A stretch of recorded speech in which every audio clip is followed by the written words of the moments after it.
Amén. Dios les bendiga, hermanos. Curso bíblico de la historia de la iglesia, tema número 17, el surgimiento del papado, parte 1. ¿Por qué no me acompaña a hacer una oración? Padre, en el nombre de Jesús, venimos ante ti en esta preciosa tarde, agradecidos por tu amor, por tu fidelidad, por el perdón tan grande que nos has concedido. Gracias porque eres bueno, Padre, eres bondadoso.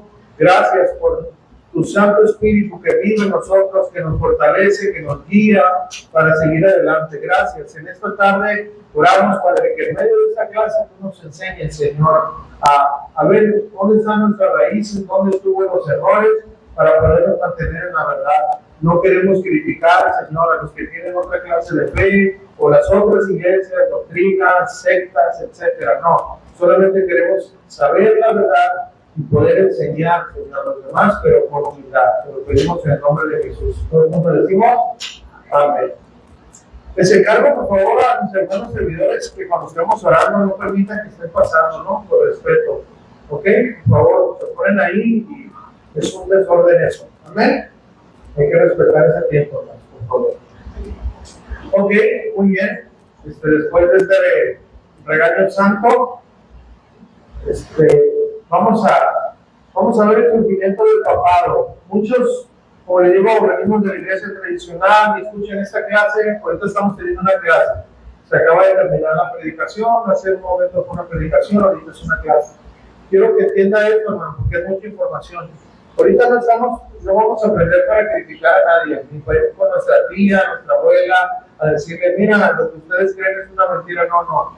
Eso no es la idea, hermano. Recuerden que el conocimiento tiene que llevar responsabilidad. ¿Okay?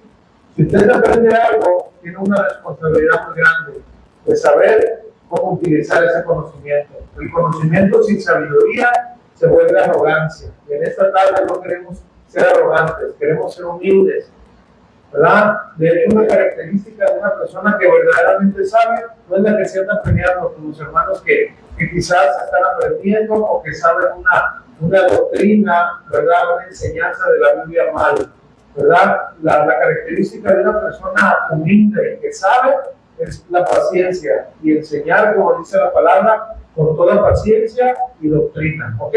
Así que les encargo por eso, que no salga ahorita a caer a las iglesias tradicionales, no. Por favor, hay que seguir orando por todas las iglesias alrededor del mundo, ¿ok? Muy bien, como hay muchos hermanos, voy a tratar de sintetizar. Levante la mano cuando traen 7 horas libres ahorita. Me acabaron los amenes, ¿no? Ok, muy bien. Vamos a ver, hermano. Miren, vamos a dar un paso rápido.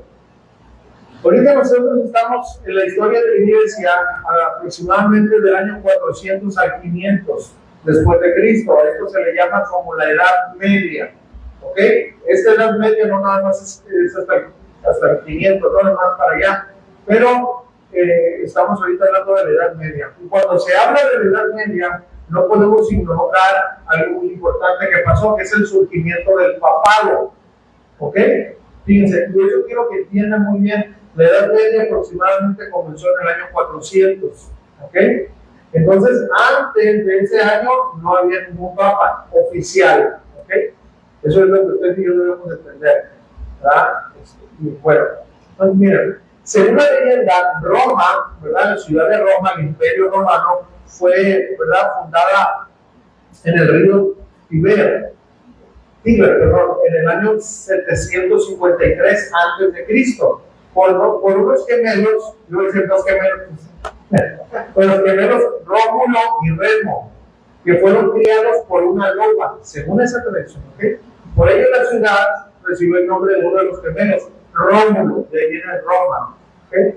La ciudad se convirtió, fíjense, en uno de los mayores imperios del mundo. Roma, un imperio poderoso. De hecho, cuando nuestro Señor Jesucristo vino, estaba bajo Judea, ¿verdad? Estaba bajo, conquistado bajo el gobierno romano. ¿Okay? Un imperio muy grande. Ahora miren, estos ciertos acontecimientos históricos pasaron para elevar, ¿verdad?, a quien fuera el obispo de Roma. Miren, en primer lugar, la propia estatura de Roma se le conoce como la ciudad eterna, así se le conoce a Roma, ¿verdad? Ciertamente desde hace 1000 o 2000 años, durante un milenio, Roma había sido el centro de autoridad en el mundo conocido. También era la ciudad más grande de Occidente, y esto le dio una enorme estatura a la ciudad de Roma, incluso antes de que el cristianismo surgiera allí. Por lo tanto, servir como un obispo de Roma, bueno, era un privilegio extraordinario, ¿no? En el año 330, ¿verdad?, el difunto Constantino unió o unificó el Imperio Romano y decidió trasladar la capital del Imperio Romano de Roma a su ciudad, que le llamó así Constantinopla, o la actual Estambul, ¿verdad? Estambul. Cuando el emperador partió, o sea, se murió, dejó un vacío de poder en Roma. Entonces fue inevitable, ¿verdad?, que ese vacío alguien lo llenara, ¿verdad? Entonces, el que ascendiera ahí iba a tener una autoridad política muy grande. ¿Okay? Poder de la autoridad era poder del obispo. Entonces, miren, a mediados del siglo IV había 5 obispos patriarcales, o sea, que tenían un poder grande, que en cierto modo gobernaban toda la cristiandad. Estaba el obispo patriarca de Antioquía, ¿verdad? Alejandría, Constantinopla, Roma, y para este tiempo habían agregado a Jerusalén, ¿verdad? Entonces estaba Antioquía, Alejandría, Constantinopla, Roma y Jerusalén, 5, ¿verdad? Así que a finales del siglo VI, los 5, ¿verdad?, de los patriarcas, de esos 5 solo habían 2 obispos patriarcales principales, y ellos estaban en Roma y en Constantinopla, ¿verdad? Entonces, estos 2 obispos están, ¿verdad?, en 2 de las ciudades más poderosas del imperio, y estos 2 obispos están ejerciendo la máxima autoridad sobre grandes, ¿verdad?, segmentos de la iglesia. ¿Cuáles son? Este y oeste. ¿Okay? Con el tiempo, esto iba a conducir, ¿verdad?, a una importante competencia entre Roma y Constantinopla. Ahora sí vamos a ver esto rápido. El origen del papado, miren, nosotros tenemos que entrar primeramente el término. El término papa, ¿verdad?, que hoy nosotros podemos conocer, ¿verdad?, para referirse al obispo de Roma, hoy solamente hay un papa, ¿verdad? Bueno, en ese tiempo donde se originó, no tuvo el mismo sentido que nosotros. La palabra en sí no es una palabra ofensiva, es una palabra de cariño, es decir, papá, ¿ok? Y es por tanto un término de respeto, ¿ok? Fíjense, en la época antigua se le aplicaba, eso es lo que quiero que entiendan, porque miren, muchos de los católicos hoy en día dicen, es que el Papa del año 100 sí, pudo ver al Papa, pero no con el cargo o con el estatus que hoy nosotros conocemos. El término papa se le podía decir a alguien con mucho cariño, a un obispo, a un presbítero, etcétera, inclusive a los padres de la iglesia, ¿verdad? Pero en un término de cariño, así. Pero no quiere decir que tenían la autoridad como hasta el año 400 que nosotros estamos hablando aquí. No importa todo lo que diga la historia, la religión, no. Lo que yo estoy hablando aquí es cuando está documentado. ¿Sí? Entonces, hay muchas personas que se les llamó papa, entiendan, sí, pero no tenían el cargo que asumió León I, que nosotros vamos a entrar ahorita con él, ¿ok? Entonces, este término lo digo para que usted no se confunda. Hubieron muchos papas, pero hablando en el sentido de cariño. Antes del año 400 existieron muchos, pero surgió el papado, ¿verdad?, con León I en adelante. Muy bien, entonces, es un término de cariño, de respeto, ¿verdad? Y no se le decía solamente al obispo de Roma. Quiero que eso lo tengan bien claro, ¿no?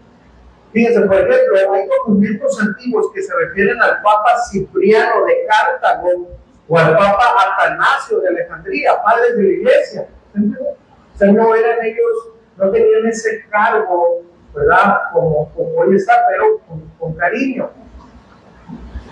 En el occidente, el término por fin se reservó exclusivamente para el obispo de Roma. En varias partes de la iglesia oriental continuó utilizándose con más libertad.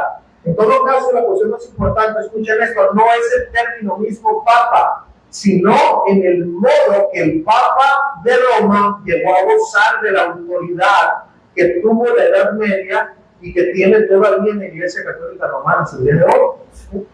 Los orígenes entonces del episcopado. El episcopado es el conjunto, ¿verdad?, de personas que están en la iglesia. El conjunto de obispos, es que es un episcopado. ¿Okay? Entonces, miren, la mayor parte de los historiadores, tanto católicos como protestantes, concuerdan en que Pedro, escuchen esto, en que Pedro estuvo en Roma y que probablemente murió en esa ciudad, escuchen, probablemente, durante la persecución de Nerón. Pero no hay un documento, escuchen esto, es muy importante, no hay un documento antiguo, alguno que diga que Pedro transfirió su autoridad apostólica a sus sucesores. Nunca dijo, yo me voy y se queda, en este caso, si él hubiese transferido, lo que dicen los historiadores, su autoridad, no hubiera sido otro más que un apóstol, ¿sí o no? Era fácil, ¿eh? Entonces, que yo me muero, se lo dejo a Juan, se lo dejo a Judas, se lo dejo a, etcétera, ¿cierto? A Santiago, lo que sea, que todavía estuvieran vivos. Pero no, Pedro murió y hasta ahí se acabó eso, ¿verdad? ¿Por qué? Porque Pedro sabía muy bien que él no era el número uno entre todos, porque Jesús siempre enseñó la igualdad, ¿sí o no? Todos éramos iguales. Entonces, Pedro tenía mayor responsabilidad, ¿verdad? Pero si nosotros vemos la historia de la iglesia, cuando salió el apóstol Pablo ocupó uno de los primeros lugares. Si usted ve Hechos, habla casi de puro Pablo, ¿no? Entonces, quiero que entienda eso, bueno, para que usted vaya comprendiendo que no hay algo que explique, que Pedro dijo, yo soy el primero entre todos los de aquí, y cuando yo me muera, otro va a estar aquí. No. Al contrario, nosotros podemos tener un documento bien fidedigno de que no existe una persona de máxima autoridad, sino el Espíritu Santo. Nada más, no hay otro. ¿Okay? Y ese documento es la Biblia. Y la palabra de Dios dice, por tanto, ir y hacer discípulos a toda la nación, bautizándolos en el nombre del Padre, del Hijo y del Espíritu, etcétera, etcétera. ¿Okay? Ese es el documento donde dice que todos nosotros tenemos la responsabilidad de ir a compartir la palabra de Dios, ¿sí o no? Pues no hay una persona que sea representante de toda la iglesia. Eso es una mentira que salieron años después. ¿Ok? ¿Entendimos esto, hermano? Porque me interesa decir eso. Bueno, miren, es muy importante que nosotros podamos entender esto, hermano. Miren, las listas antiguas que nombran a los primeros obispos de Roma no concuerdan, hermano. Mientras algunos dicen que Clemente sucedió directamente a Pedro, otros dicen que fue el tercer obispo después de la muerte del apóstol. Esto están tomando también por cuanto a los casos de otras iglesias, si tenemos, ¿verdad?, si puede haber algunas listas muy confiables, ninguno de los historiadores llega, ¿verdad?, tienen un documento fidedigno o de mucha confianza, ¿verdad?, de que una vez más el papado iba a ser un lugar, un puesto para un nombre de la iglesia, para nada. Muy bien, entonces, eso quiero que podamos entender, hermanos. Miren, de hecho, el título Papa, según los católicos, es la cabeza de la iglesia sobre la tierra. Se le llama, hermanos, al Papa el vicario de Cristo. ¿Sabes qué significa eso? El sustituto de Cristo. Y en Juan capítulo 14, versículo 16, yo quiero que usted vea quién es el único sustituto. O sea, no hay un nombre. Juan 14, 16, Jesús dijo, yo rogaré al Padre y os dará otro. O sea, yo soy ahorita el consolador porque estoy con ustedes. Pero cuando yo me vaya, mi Padre y yo vamos a mandar otro consolador para que esté con vosotros para siempre. ¿Quién era? El Espíritu Santo. Entonces, es el único sustituto, hermano. No puede haber un hombre que sustituya a esa autoridad. ¿Me está entendiendo? Entonces, a nadie se le puede llamar vicario. De hecho, es una ofensa. Pues vicario, el único vicario que puede hacer es el Espíritu Santo. ¿Me entiende? Eso quiero que entienda usted muy bien. Entonces, estamos viendo cómo esto solamente, ¿verdad? Es un dogma que la Iglesia Católica hizo. Un dogma quiere decir un conjunto de creencias que se les impone a la gente. Eso significa roca. Okay. Entonces, quiero que entienda eso. Muy bien, estoy resumiendo esto rápido, ¿ok? Entonces, de una manera astuta, la Iglesia Católica usa una doctrina que se le llama la infalibilidad del Papa. La infalibilidad quiere decir sin error. Es decir, si el Papa dice algo, él cree que la luna es de queso, bueno, ok, eso no tiene error porque lo dijo el Papa, ¿entiendes? Y eso es un error, hermano, porque la palabra de Dios siempre nos ha llamado a nosotros a que no confiemos en el hombre, ¿sí me entiendes? No podemos confiar en el hombre, nosotros tenemos que confiar en la palabra de Dios, lo que está escrito. Y lo que está escrito dice que nuestro corazón es malvado, es perverso, ¿sí o no? Es depravado nuestro corazón, más que todas las cosas. El apóstol Pablo le dijo a su joven pastor, hijo espiritual en la fe, Timoteo: ten cuidado de ti mismo y de la doctrina, o sea, de lo que tú crees, de lo que tú enseñas. Porque si tú cuidas de ti mismo, de la enseñanza sana, de lo que tú estás enseñando, te salvarás a ti mismo y a todos los que te vienen.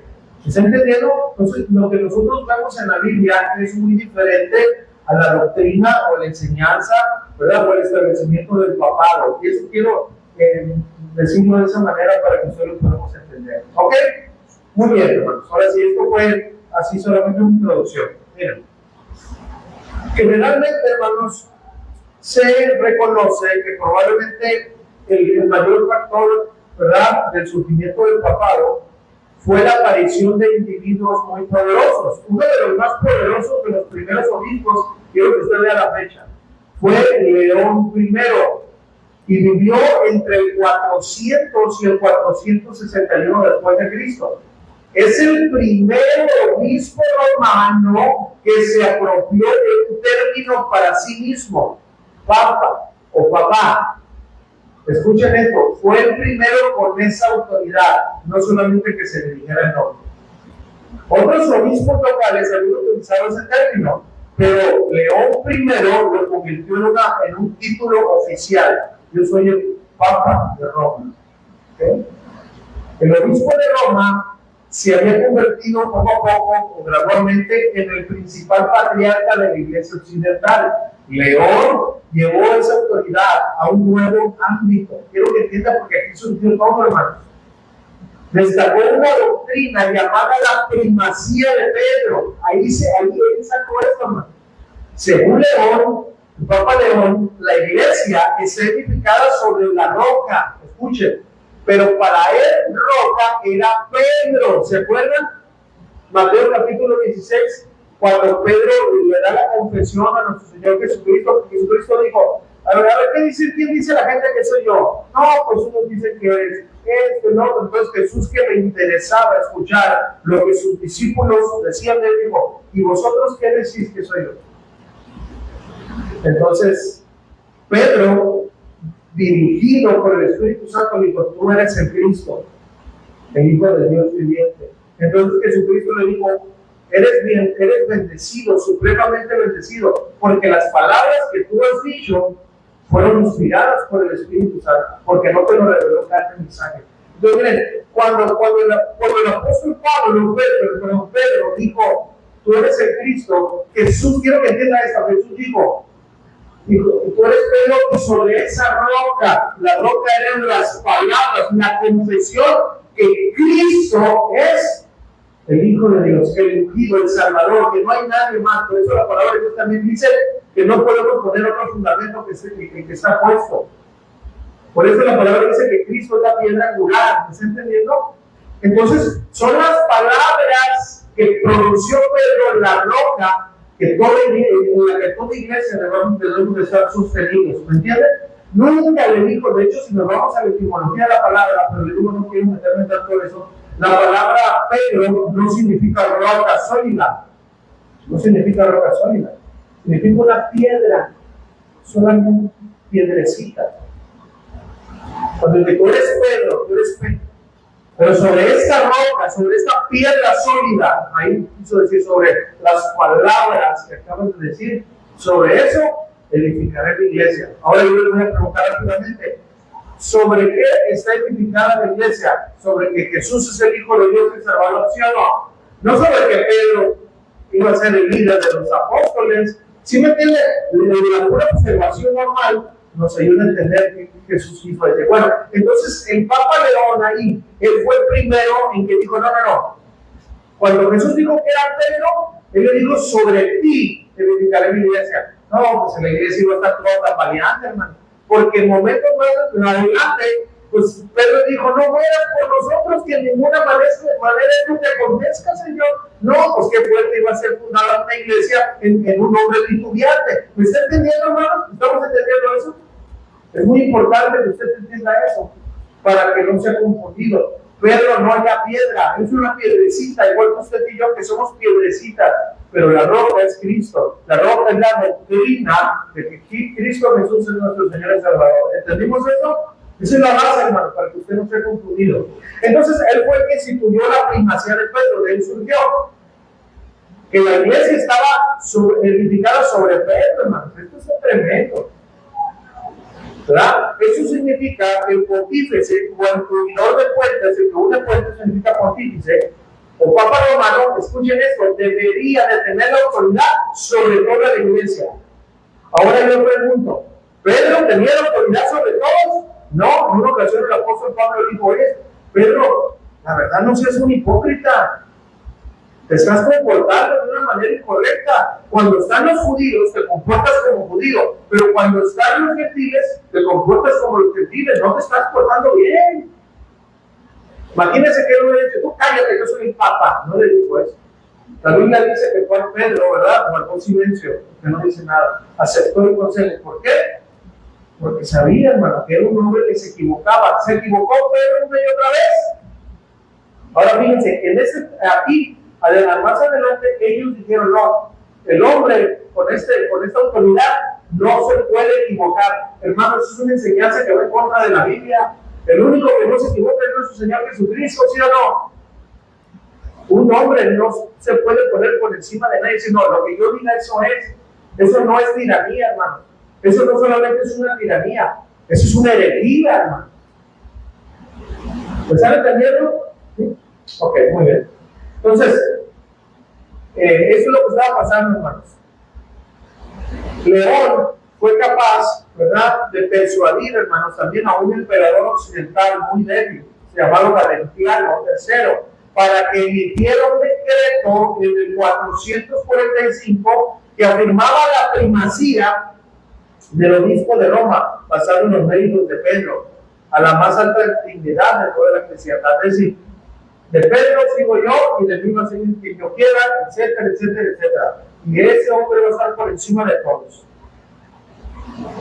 Miren, uno de los logros de León, porque nosotros tenemos que entender un poquito quién fue León, porque fue un hombre muy importante, hizo buenas cosas. Pero eso no quiere decir, ¿verdad?, que nosotros tenemos de ahí viene el sucesor de Pedro. De hecho, eso es una mentira. Miren, uno de los logros de León se debió a su encuentro nada más que con Atila el Huno, ¿verdad? En el año 452, Atila había invadido Italia y comenzó a saquear una ciudad tras otra y iba hacia Roma para conquistarla. A medida que se acercaba, supuestamente Atila exigió a la hermana del emperador occidental Valentiano como dote, dame a tu hermana. En respuesta, el emperador envió 3 delegados a negociar con Atila, 2 líderes políticos y León de Roma.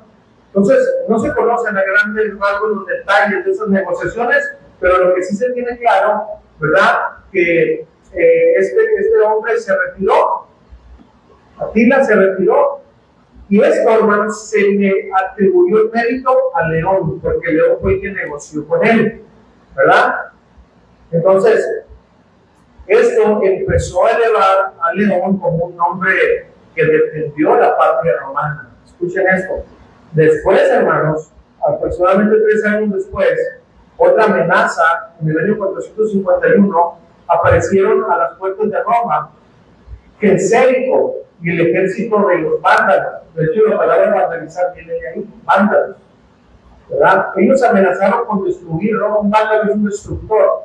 Ellos amenazaron con destruir Roma y de nuevo, una vez más, León, ¿verdad?, salió al encuentro. Y se dice que este negoció, pero que realmente lo sobornó para que no destruyera Roma. Y se fue. Entonces, ¿qué pasó con esto? No, pues León salvó una vez a Roma. León salvó otra vez a Roma cuando pusieron en un estatus. ¿Me está entendiendo?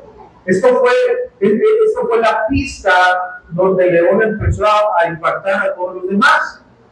Entonces, enseguida está un famoso tomo que él hizo, el tomo de León, así se llama. Es un documento que en las clases pasadas ya hablamos de él, que se leyó en el segundo concilio de Éfeso, en el 449. Fue el obispo patriarca Flaviano de Constantinopla quien pidió la opinión de León en esos debates acerca de la deidad de Cristo, la cristología, el estudio de Cristo. Y fueron sus representantes, ¿verdad?, los que entregaron el famoso tomo para ser leído ante los obispos en Éfeso. Recordemos que Dioscoro, el obispo patriarca de Alejandría, se negó a que se leyera el tomo de León. Cuando Flaviano se opuso, fue golpeado hasta la muerte. Pero en el concilio de Calcedonia, en el año 451, el tomo de León sobre las dos naturalezas de Cristo fue leído en voz alta y aprobado por todos los obispos del concilio. Esto es muy interesante, hermano. Interesante al escuchar esta carta, hermanos, del tomo de León. Cuando lo escucharon, se escucharon unos gritos que dijeron: fue así, esta es la fe de los padres. Pedro, escuchen esto, hermano, porque aquí es donde se desprende esto. Pedro ha hablado a través de León. Una vez más, hermano, parece haber un sentimiento, ¿verdad? Entonces, eso fue una conexión directa de Pedro con el Papa León, según en la imaginación, ¿ok? Ahora, muchos eruditos católicos señalan a León como el primer Papa real, ¿ok? El primer Papa real. Pero, hermanos, hay que tener cuidado con esto. Es justo decir que es el primero en hacer estas extraordinarias reclamaciones, ¿verdad?, universales y en ejercer un poder extraordinario. Pero el resto de la iglesia no reconoció, no todos universalmente, esa autoridad. Recordemos que en el concilio de Calcedonia, en el canon 28, concede, ¿verdad?, explícitamente el mismo estatus a los obispos de Constantinopla y de Roma, es decir, tenían la misma autoridad. Por supuesto, León se opuso al canon 28, pero indica claramente que no había una afirmación entonces universal del estatus único de Roma, ¿verdad? Entonces, eso fue lo que pasó con León primero, ¿verdad? Pero no se puede hablar, hermano, de los grandes obispos de Roma sin mencionar a Gregorio Magno. Gregorio Magno, ¿verdad?, vivió entre el 540 y el 604 después de Cristo. Gregorio Magno nació en el seno de una familia romana muy rica y estaba muy vinculada a la iglesia. Su padre era un senador romano, ¿verdad? Dos tías de Gregorio eran monjas y su tatarabuelo había sido papa. Como le digo, había muchos títulos, pero nunca con ese, ¿no? Entonces Gregorio ascendió rápidamente en las filas políticas. Su primera carrera fue realmente la de político a los 33 años. Ella era prefecto de Roma, el más alto cargo civil de la ciudad. Pero en el año 574 Gregorio abandonó la política y se hizo monje. Convirtió su villa familiar en un monasterio dedicado a San Andrés. Rápidamente su talento fue reconocido por el Papa y fue nombrado embajador en la corte del emperador de Oriente en nombre del Papa. Permaneció en Constantinopla alrededor de 6 años. Regresó en el 586 para dirigir, ¿verdad?, el monasterio de San Andrés. Ahora miren, en el año 590 es nombrado Papa durante un periodo en el que el Imperio Romano se desmoronaba rápidamente. Fue el primer monje que llegó a ser obispo de Roma y es el primer Papa real, no solo de nombre, sino de hecho. Y a él se le considera como el verdadero padre del papado medieval, Gregorio el Grande, ¿verdad? Entonces, Gregorio hizo todo lo que estaba en su mano para mantener, para reforzar, para ampliar lo que él consideraba, ¿verdad?, la extensión del papado. Y quiero que entiendan, hermano, porque aquí él mete muchas cosas. Mire, él reclamaba una superioridad, no solo de honor, sino del resto de la iglesia. Ahí ya con eso, hermano, vemos un hombre que no debería estar ni dirigiendo una iglesia. Un hombre que reclama para él algo especial no es un hombre correctamente, ¿verdad?, humilde, que se le pueda confiar.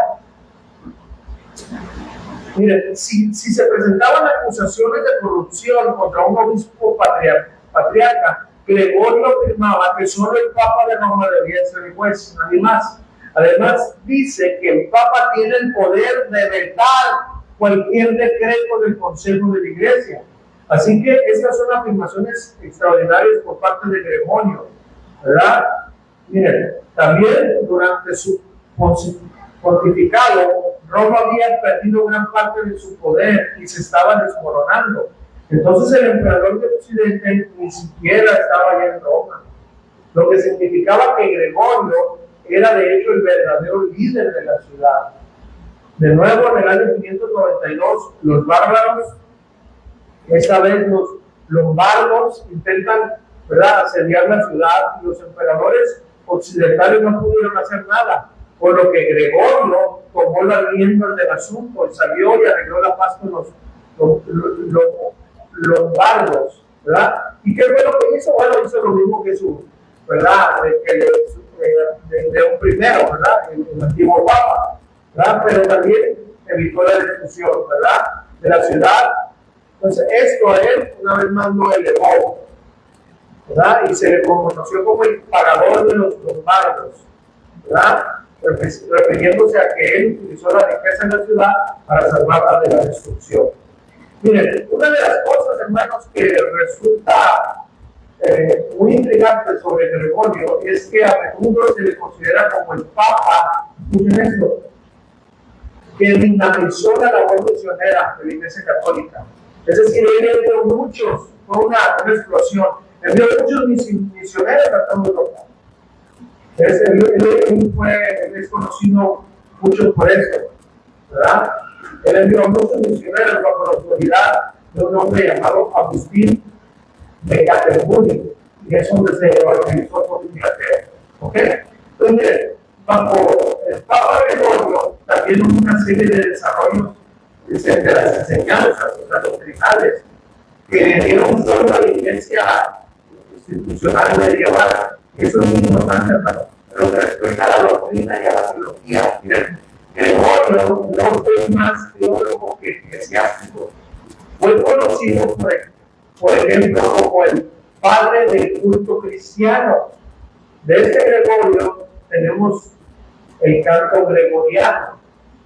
De hecho, los cantos gregorianos están bien. ¿Verdad? Están bien. ¿Verdad? Entonces, desde el punto de vista teológico, hermano, Gregorio no introdujo ninguna doctrina nueva, pero sí afirmó y consolidó una serie de enseñanzas que habían impartido los padres de la iglesia anteriores, aunque no se le había dado por formalidad, no se habían formalizado como doctrina de la iglesia. Pero yo lo que quiero que entiendan, en Gregorio fue donde se establecieron ya, ahora sí como doctrina de la iglesia, las siguientes doctrinas. Fue Gregorio el que tuvo la autoridad para decir esto se va a hacer de aquí en adelante, como un dogma obligatorio. El número uno, ¿qué fue?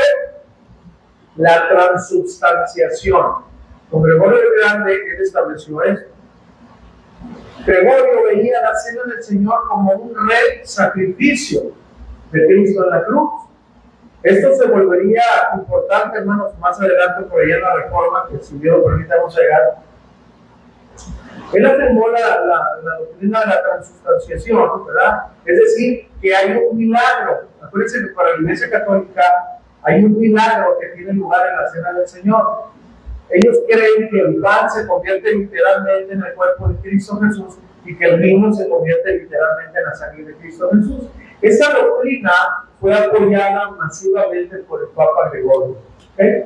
Otra de las doctrinas que él defendió fue la intercesión de los santos. Es decir, que los cristianos deberían de orar a los santos y pedirles que rogaran a Dios en su nombre. Hermano, y eso es muy importante que usted entienda para que vea de dónde viene, hermano. Mucha gente dice, no, es que eso viene, no, hermano, eso viene en este año, estamos hablando, entrando al año 460 y tantos, 500 en adelante. O sea, no es una doctrina nueva, hermano. Son ideas. Otra de las, quiero que entiendan esto, hermano, de las doctrinas que él destacó fue el purgatorio. El purgatorio. Ninguna de estas ideas era nueva, hermanos, en sí misma, pero él las estableció. Detrás de cada una de estas doctrinas, hermanos, estaba el apoyo de él. Y bueno, pues el purgatorio, yo creo que todos saben a qué se refiere, ¿no? El purgatorio, según los cristianos, es un estado de purificación de un alma. Se supone que si una persona muere con pecados, ¿cómo le llaman? No, hay unos pecados imperdonables, ¿no? Pecados imperdonables mortales. Esos no entran en el purgatorio. De hecho, fíjense, si una persona muere y quieres oficializar una misa en la Iglesia Católica, te piden el acta de defunción. ¿Sabes por qué? Porque si ahí viene que fue un suicidio, no pueden hacer una misa. Porque es un pecado mortal. Esa persona ni siquiera va al purgatorio. Bueno, pero los que sí entran en el purgatorio son aquellas personas que se murieron con pecados, etcétera, etcétera, pero van a pasar ese tiempo ahí para purificar su alma. Y en determinado tiempo, esa alma sale, ¿verdad? Y se va según al cielo. Obviamente esta doctrina no tiene bases bíblicas porque la palabra de Dios dice que como está escrito para los hombres que mueran una sola vez y después de esto el juicio. ¿Sí o no? No habla la Biblia de un estado intermedio. Ellos lo agarran, ¿verdad?, de ciertas citas que hablan acerca de sufrimiento, de estar dormido, etcétera, pero la Biblia no tiene una base para poder respaldar esta enseñanza errónea, ¿no? Y bueno, pues más adelante, si Dios lo permite, vamos a ver muy bien que el purgatorio se hizo un negocio. Por ahí en el año de la Reforma Protestante, ¿verdad? Para poder construir lo que se le conoció como la Basílica de Pedro, ellos trajeron una cajita y contrataron, escuchen esto, ellos contrataron a una persona que era bueno para las ventas, ni siquiera era un creyente bien. Era como esos que venden los cobertores que te valen a 50 pesos y con tanta labia que los venden hasta en 500. ¿Sí los has oído? Que no te dejan ni hablar, que tienen mucha verborrea. Bueno, así contrataron a uno y esta persona empezaba a decir, mira, cuando esa moneda toque aquí, el alma de tu difunto sale del purgatorio. Entonces, por eso se le llamó que el purgatorio, ¿verdad?, era una doctrina muy recaudatoria, ¿verdad? Pues era dinero. Entonces quiero que entendamos esto. Entonces, Gregorio Magno, ¿verdad? Tenemos al obispo de Roma más poderoso, política y espiritualmente hasta ese momento. Creo que es justo decir que al menos para esa época es el primer papa real. León primero fue, acuérdense, pero de ahí surgió Gregorio Magno o Gregorio el Grande, que no solo declaró la autoridad única del apóstol Pedro, sino que realmente ejerció su autoridad, según él. Pero fíjense, el papado cobra un nuevo impulso en el siglo IX. Miren, yo me traté de economizar tantas clases de que nada del Papa, porque no le siguió el Papa, porque no es importante para nosotros. Todos los nombres de los papas, de qué años a qué años, porque en sí lo que yo quiero que podamos explicar de dónde surgió, cuál era su trabajo y qué fue lo que pasó. ¿Están entendiendo? Así que por eso voy a omitir todos los nombres de los papas, no tiene caso eso, ¿no? Por eso nos vamos a ir adelantando. Pero bueno, el papado cobró un impulso en el siglo IX, ¿verdad? Y hay un evento interesante que tiene lugar en Roma. El gran líder de la época era Carlomagno o Carlos I. A menudo se le llama el padre de Europa. cuando unió la mayor parte del grupo occidental por primera vez desde la caída del Imperio Romano. Carlomagno estuvo casi siempre en combate durante todo su reinado. Es famoso por su legendaria espada, la joyosa, es decir, jubilosa, que utiliza, hermanos, para describir su espada. Carlomagno era conocido por su apoyo al papado, muy delicado en su apoyo, y se convirtió en el protector de la iglesia. Escuchen, los pueblos conquistados, escuchen esto, bajo el mandato de Carlomagno, fueron obligados a abrazar el cristianismo bajo pena de muerte. ¿Qué quiere decir eso? Que todo aquel que no se hacía a la religión desde ese momento moría.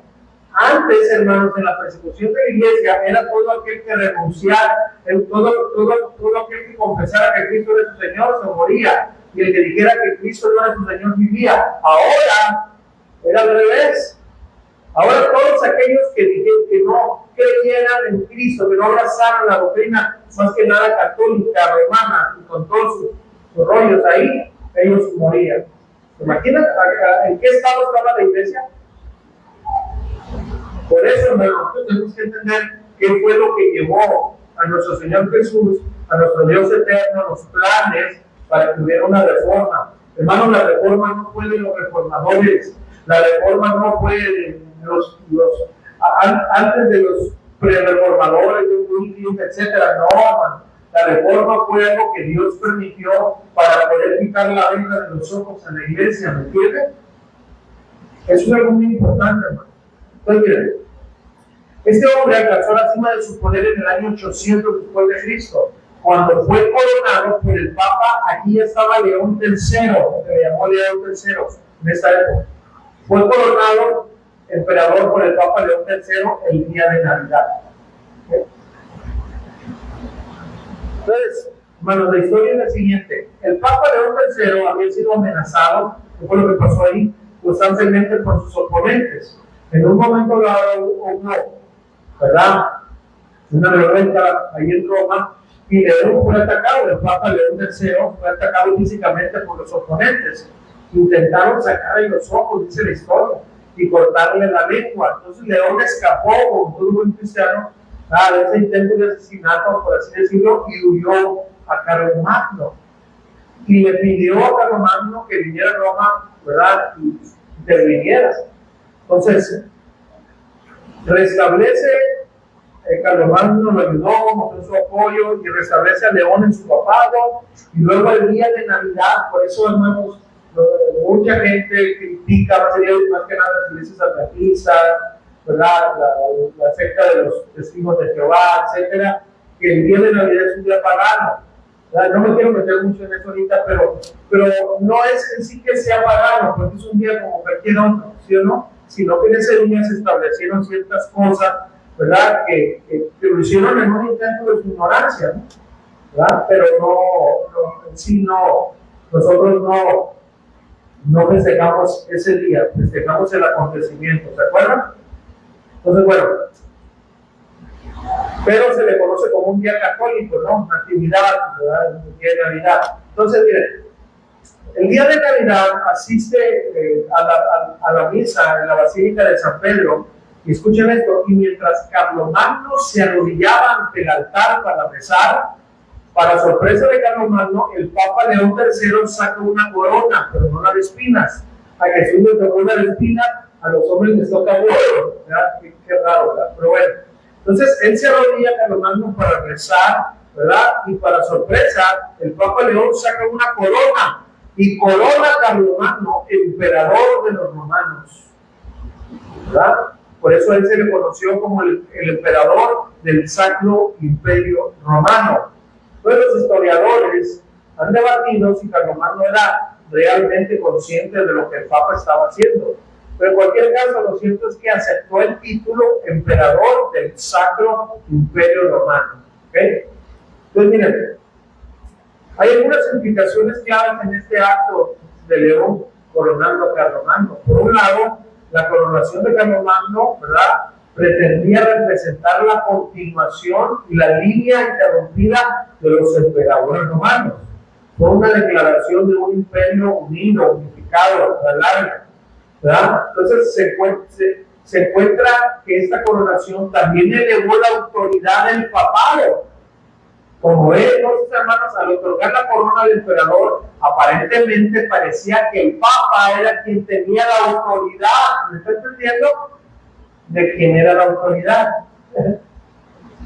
Entonces, era decir, el que había protegido a Roma tenía que someterse totalmente ante el papa que le había concedido una autoridad. ¿Me está entendiendo? O sea, fue una estrategia, pues. Entonces, Carlomagno, ¿verdad?, iba a aceptar todo lo que Gregorio III iba a hacer. ¿Estamos entendiendo esto, hermano? Entonces, todo esto, hermano, lo que viene, lo que es el papado, no es más que hambre de poder. Eso es, hermano. Una persona que hasta la fecha, ¿usted sabe eso, hermano? Que el papa no puede ser culpado de algo. ¿Sí sabe usted eso o no? Hermano, si el papa ve una pistola y vamos, moles, no puede ser encarcelado. Si al Papa se le encuentra en el acto mismo de violación o algo, él no puede ser inculpado. ¿Usted sabe eso? Hasta el día de hoy, hermano, que los derechos humanos no tienen nada que ver ahí. Porque para ellos es el sumo pontífice. Hermanos, eso está tremendo. Y todo surge de aquí, hermano, que cada vez me fueron poniendo más arriba y más arriba. ¿Okay? Entonces, hermanos, conclusión. Carlomagno se veía a sí mismo como el restaurador del Imperio Romano. Sus documentos oficiales se firmaban Carlos, Serenísimo Augusto, coronado por Dios, el gran y pacífico emperador que gobierna el Imperio Romano. En cualquier caso, hermanos, todo esto, ¿verdad?, era para elevar el poder del papado, ya que el papa, el que se ve, es el papa es el que fue el que coronó al emperador. ¿Aprendimos, hermanos? ¿Sí o no? Si yo les preguntara ahorita de dónde surgió el papado, ¿en qué se basa el papado? ¿Usted puede contestar? ¿Sí o no? Pero ahorita voy a pasar a 3. Porque me interesa mucho. Todos dijeron que aprendieron, ¿verdad? Sí, pero ahorita paso aleatoriamente 3. ¿Usted puede la clase? Pregunta. Bueno, ahorita lo vamos a hacer. Hermanos, me ayuden a cortar ahí. Vamos a leer a Dios. Padre, te damos gracias. Gracias,